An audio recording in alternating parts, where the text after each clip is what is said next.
This is James Viacio, week 6 assignment. I did this the first time and unfortunately it was too long for YouTube and they didn't like it.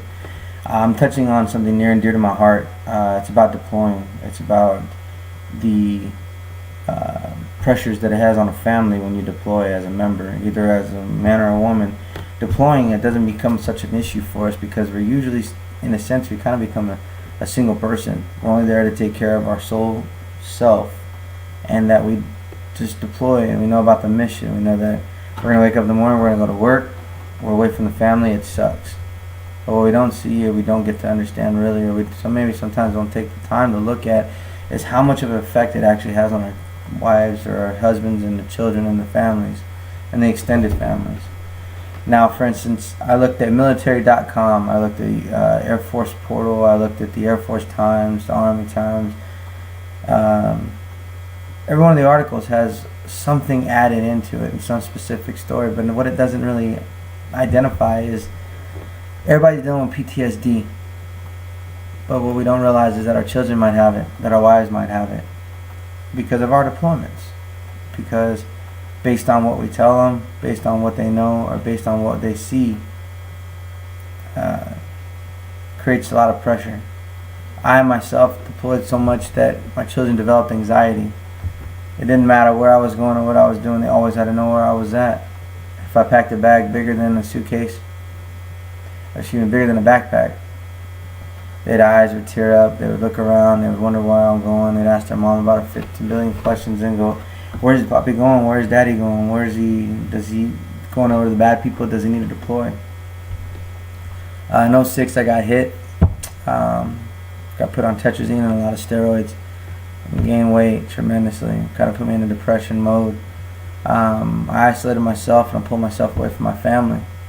That was the wrong thing to do. I didn't realize it at the time, but I needed a lot of help.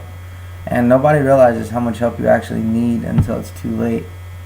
My wife told me that I was changing immediately, and she knew it. I went from one bad hobby or one bad trait to another. I started off with buying, just out of the blue, a tremendous amount of money worth of just stupid stuff. I think once I started off with beef jerky, the next I was at baseball cards. What I was trying to do was fill a void and try to find something that would help me out, because I didn't relate that nobody could understand what I was going through. I was feeling tremendous heat against my body, but that was from the chemicals that I had taken from the blast that were still in my system, trying to leave. I had a traumatic brain injury that I didn't even find out until recently that caused a lot of problems for me, adult ADHD and some other issues. One thing it did create for me was the bad isolation. I became a horrible father. Never hit my children, never beat anybody, but man, was I horrible. I wasn't there. When my children needed me, I wasn't around, in a sense. I was there physically, but mentally I was gone. Psychologically, I was out of the way. I isolated myself. I didn't spend time with them like a father should. I didn't hold them the way they were supposed to be held, and when they cried, it annoyed me, and I ran. I stayed away from it all. I tried to hide. I tried to put myself in a position to where I didn't have to deal with it.